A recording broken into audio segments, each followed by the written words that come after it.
kisah guru kami di Somalia. Di Somalia itu Afrika, tapi Muslim banyak ada. Ya. Dia kan negara miskin. Ini kejadian udah lama, tahun 70-an, 80-an. Tahun 80-an. Dia negara miskin. Jadi listriknya itu apa? Dia punya kabelnya masih telanjang, Bang. Dia kan pakai kayu. Kayu tinggi kan dulu pakai kayu tuh. Yang segi 4 itu sebagai tiang listrik. Nah, kabelnya itu telanjang dulu tuh. Salat Id di lapangan. Ya, di lapangan musim hujan. Nah, itu putus kabel. Nah, kabel putus jatuh ke tanah. Tanah banyak air. Itu imam kabel pas jatuh di lehernya tuh. Kabel jatuh di leher. Yang lain makmum sudah berlarian. Tapi si imam jalan.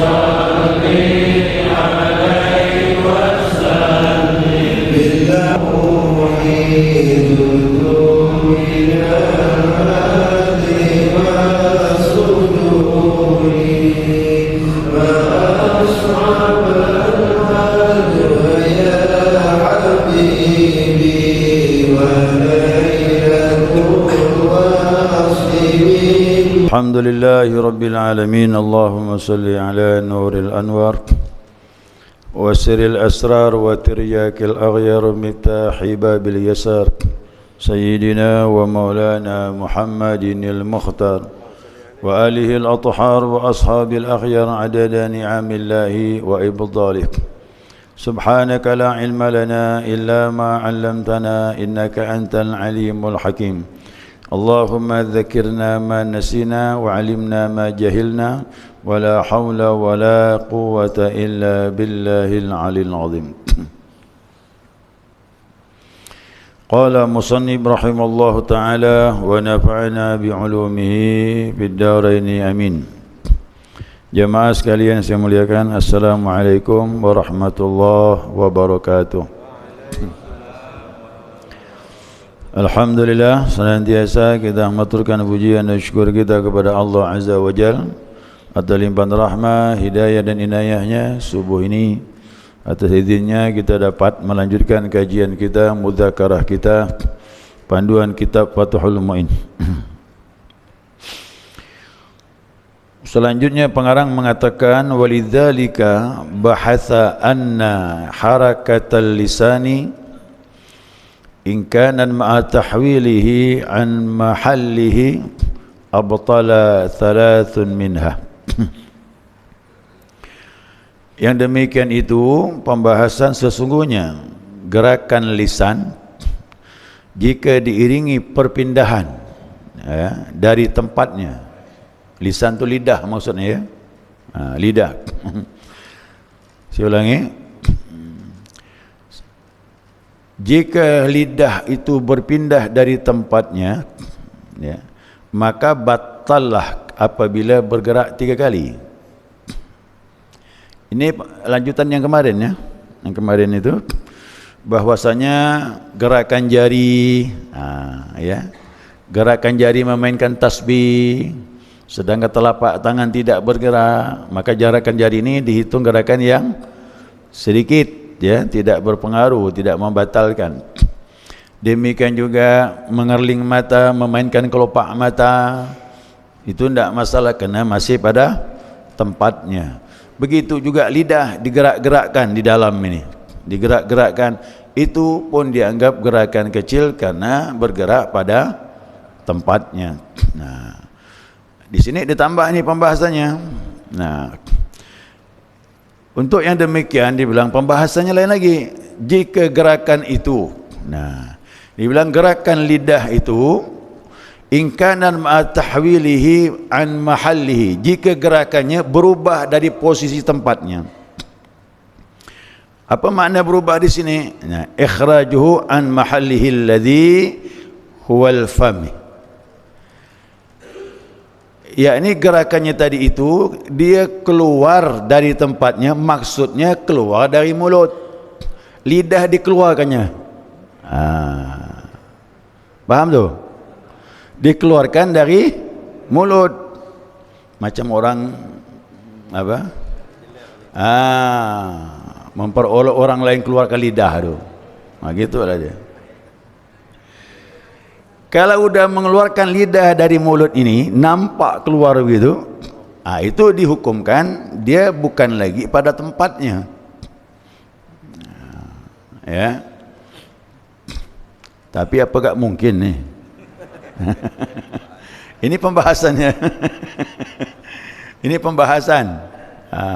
Kalaupun terjadi umpamanya, maka dikatakan di sini, dibilang abtala thalathun minha, batallah apabila darinya muncul gerakan 3 kali, dikeluarkannya ke kanan ke kiri lidahnya, dah batal tu. Kan itu kan gerakan yang tidak perlu sebenarnya, ya, tidak perlu. Kalau ingin mengolok orang lain di luar salat lah, jangan dalam salat. Ini pembahasan ya, dipahami gitu. Fikih ini rinci sekali.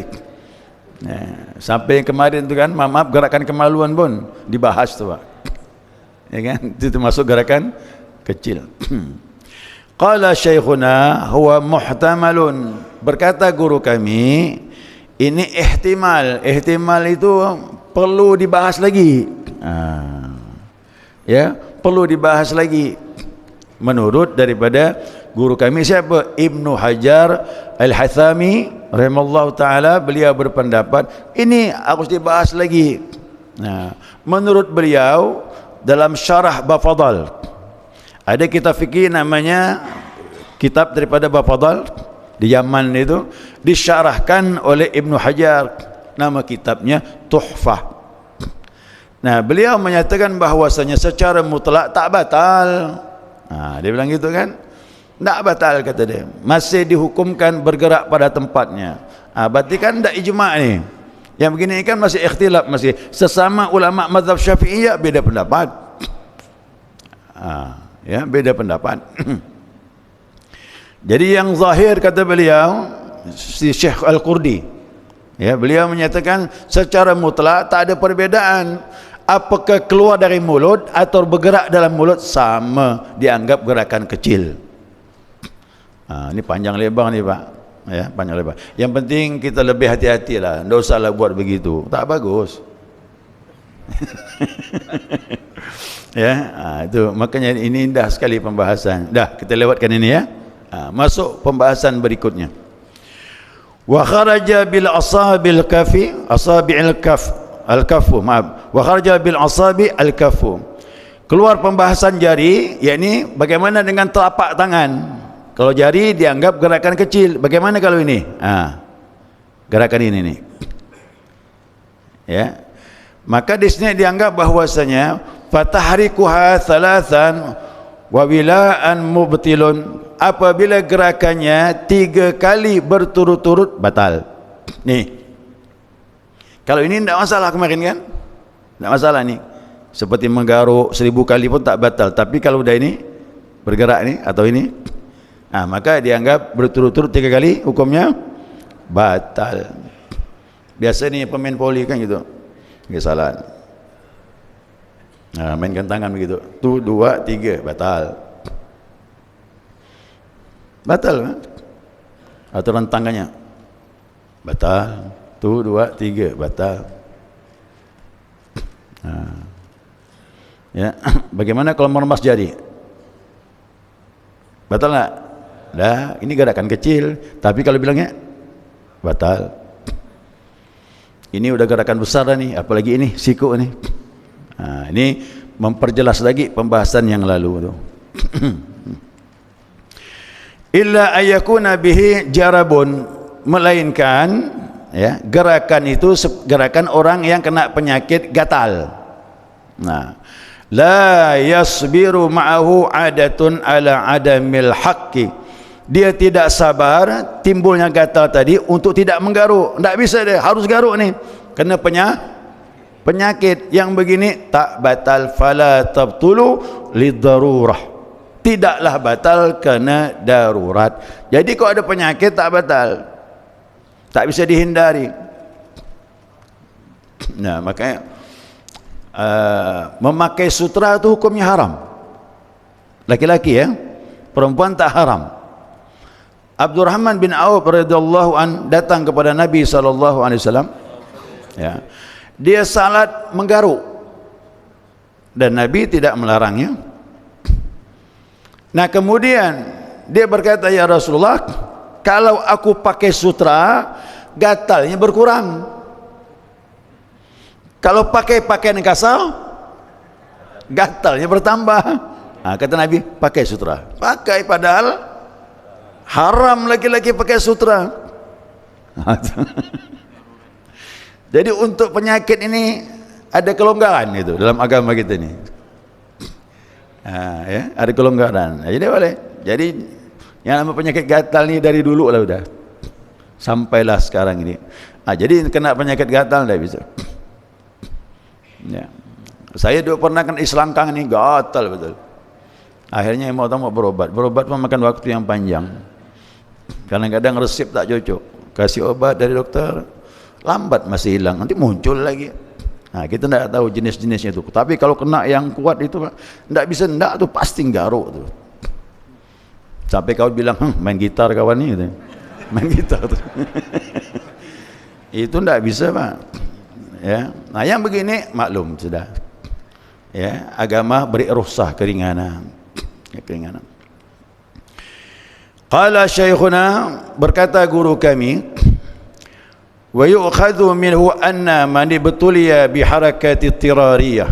Nah, maka guru kami berkata, maka diambillah daripada pendapat tadi ini, ya, gatal tadi, ya, atau gerakan tadi apabila dengan gerakan ittirariyah, ya, yang sya'anha amalun kathir, darinya muncullah gerakan yang banyak, sumiha fihi, maka dimaklumi.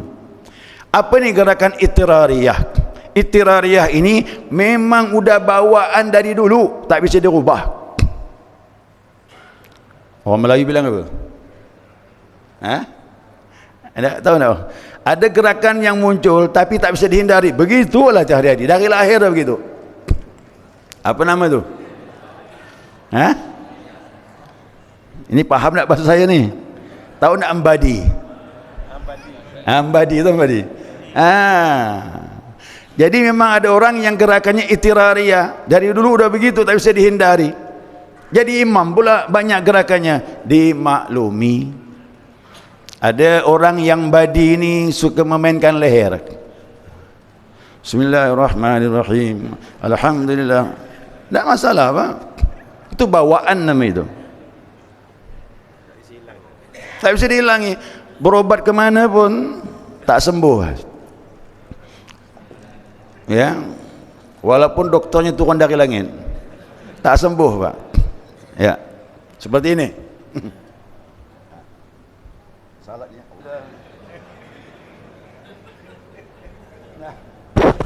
Nama ittirariyah, walaupun jadi imam tak batal. Jangan mufarakah. Itu bawaan. Ya, bawaan.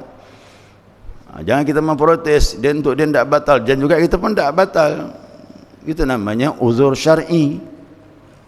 Ya, uzur syar'i. Cuman yang terbaik kalau dapat, jangan jadi imam. Kenapa? Mengundang fitnah, orang tak tahu hukum, batal tu kata dia. Dia pun jawab, mana pula batal kata dia. Sampai dengan gerakan dia jawab, padahal udah bawaan dah begitu.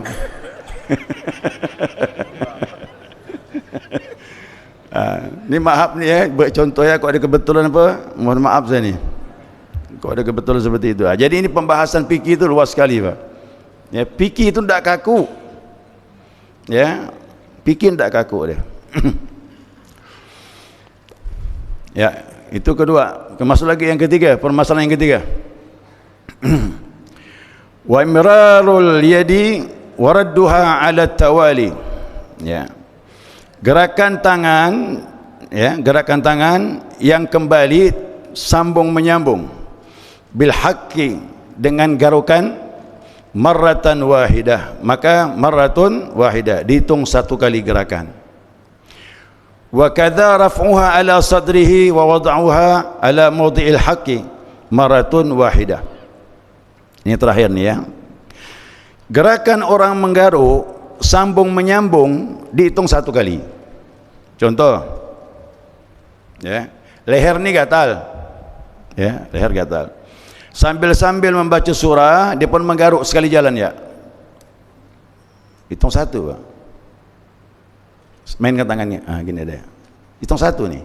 Kena berjalan terus tanpa berhenti. Ya. Demikian juga dari dada ini, dari dada meletakkan tempat yang gatal, langsung sambung menyambung kembali lagi, dihitung satu.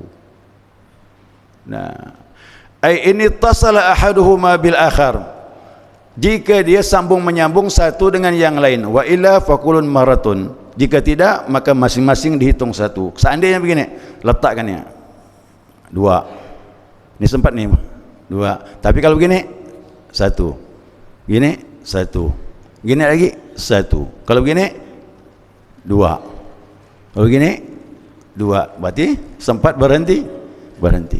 Tapi kalau berhenti sekali lama gini, oh ini tidak masalah, Pak, balikkan lagi, ini dihitung satu, masing-masing kena ada berhenti sakta. Makanya menggaruk itu letakkan dulu di tempat yang gatal, letakkan dulu, jari yang bermain, sampai hilang gatal, baru kembalikan lagi. Ini tidak masalah karena tidak bergerak nih, hanya jari yang bergerak. Ya seperti itu. Kenapa seperti ini? Itu saya katakan tadi, memang ibadah ini tak boleh kita main-main. Gerakan-gerakan yang tak perlu jangan masuk di dalam salat, kerana salat ini kita menghadap Raja di Raja, Tuhan semesta alam, ya, yang kewibawaannya nampak dari kekuasaannya ini. Kalau kita dibukakan nanti sama Allah hari kematian, hari kiamat, di situ orang akan terbelalak siapa tu Allah Subhanahu wa taala. Yang kenal di dunia ini dengan Allah tu hanya para wali-wali Allah dan para nabi alaihi wassalatu wassalam. Jadi adab sebagaimana kita menghadap raja, punya adab apa lagi Allah Subhanahu wa taala. Ini pembahasan ini memperjelas apa yang kita kaji kemarin, ya, ala mastazahru syekhuna, sebagaimana dijelaskan oleh guru-guru kami, ya, semoga bermanfaat kata dia, insyaallah, amin ya rabbal alamin. Untuk selanjutnya mengenai ucapan binutqin, berapa huruf yang keluar bisa batal, kaedahnya seperti apa, orang ngomong terpaksa apakah batal, nanti dibahas pertemuan yang akan datang, ya, insyaallah. Ini baru gerakan yang membatalkan salat.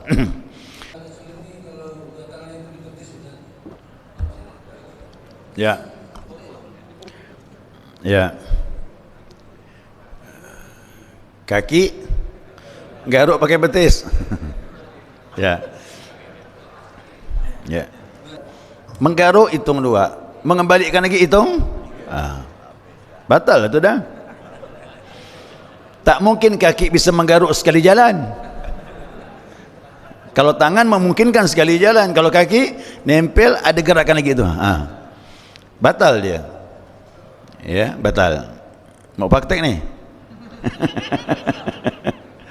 Ya, kaki diangkat nempel ke betis, kaki kanan ni kan, ujung kaki kanan ditempelkan ke betis, digerakkan lagi, nempel satu, gerak dua, tarik, udah tiga lah, batal tu, ya, batal dia. Mau tambah bagaimana? Tahan udah, salat ni dipercepat. Kalau tangan ni nak mengaturnya, kaki susah, ya, kecuali sekali jalan bisa. Gerakan kena ke tempat gatal, lepaskan langsung sekali jalan, bisa? Kalau bisa silakan. Ya, ada aturan. Ya, yang lain. Ya, orang itu memainkan janggutnya. Memainkan janggut itu kan tidak ada hubungan dengan salat, tapi dia dalam salat memainkan janggutnya. Nah, begini salat, main janggutnya gini. Orang gini ini gini kayaknya gini. Boleh lagi. Nabi bilang, "Lau khasha'a qalbuhu la khasha'a jawarih." Kalaulah memang hatinya khusyuk, kata Nabi, tentu anggotanya. Itu kaedahnya. Kalau hatinya lalai, itu menunjukkan gerakannya pun muncul. Tapi kalau hatinya khusyuk menghadap Allah, maka tubuhnya akan khusyuk. Akan khusyuk dia. Ada khusyuk ini kisah guru kami di Somalia. Di Somalia itu Afrika, tapi Muslim banyak ada. Ya. Dia kan negara miskin. Ini kejadian udah lama, tahun 70-an, 80-an. Tahun 80-an. Dia negara miskin. Jadi listriknya itu apa? Dia punya kabelnya masih telanjang, Bang. Dia kan pakai kayu. Kayu tinggi kan dulu pakai kayu tuh. Yang segi 4 itu sebagai tiang listrik. Nah, kabelnya itu telanjang dulu itu. Salat Id di lapangan. Ya, di lapangan musim hujan. Nah, itu putus kabel. Nah, kabel putus jatuh ke tanah. Tanah banyak air. Itu imam kabel pas jatuh di lehernya tuh. Kabel jatuh di leher. Yang lain makmum sudah berlarian. Tapi si imam jalan terus. Itu dia bilang, guru dia bilang, saya menyaksikan langsung, baru orang tahu ini imam bukan orang sembarangan. Setrum, Pak, terus dia ruku' i'tidal tuh. Orang semua dah berlarian semua dah. Jadi khusyuknya luar biasa, tidak beranjak. Baru saya percaya tu, Pak, dalam kitab tu ternyata masih ada orang macam itu. Saya pikir dongeng. Nah, macam Ali bin Abi Thalib tu kan, yang dia salat, kita tak mungkinlah seperti itu. Ya, kena panah tu kan. Nah, mau diberi bius obat, tak mau. Dulu kan dia daun-daun ada untuk bius tu, tak mau dia. Dia bilang, cabut ini panah kalau aku sedang salat. Gimana tu, Bang? Itu baru kita faham, jangan anggap sembarangan. Ada hamba-hamba Allah seperti itu, yang salat dia menggoncangkan aras. Ya, makanya kalau ada orang macam itu berjamaah, kita berkah semuanya salat ikut beliau-beliau itu.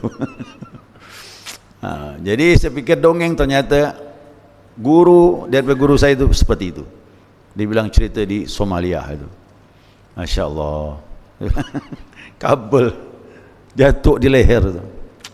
Salat jalan terus. Nah, itu dia bilang khusyuk ni macam-macam. Khusyuk kita ni sadar ingat Allah dalam salat, alhamdulillah, walaupun tak 100%. Umpamanya gini, ada orang ingat Allah 10%, itu sudah masuk dalam hadis Nabi Muhammad SAW. Ada umatku, kata Nabi, khusyuknya usrun, 10%. 10% ingat, 90 tak ke mana-mana pikiran tu dah. Masih ada nilai, masih, kata Nabi. 10%. Apalagi 50%. Tapi para aulia dari mulai takbir sampai salam full ingat Allah dia. Jadi fikih ini mengatur, walaupun hatimu lalai kepada Allah tidak masalah, tapi jangan muncul gerakan-gerakan yang tidak ada hubungan dengan salat. Kita belajar beradab di hadapan Allah Subhanahu wa taala. Baik. Ya. Waalaikumsalam warahmatullahi wabarakatuh. Dan memainkan matanya, Pak Ustaz. Nah. Katakanlah menjelit, matanya. Ya. Melihat orang, tapi memainkan mata, melihat di dalam masjid sekitarnya. Ya. Nah, ini bagaimana, Pak Ustaz? Yang pertama. Terus yang kedua, Pak Ustaz, kalau imam batal, kita ini katakanlah makmum. Pas di belakang imam ini tidak maju, tidak menggantikan.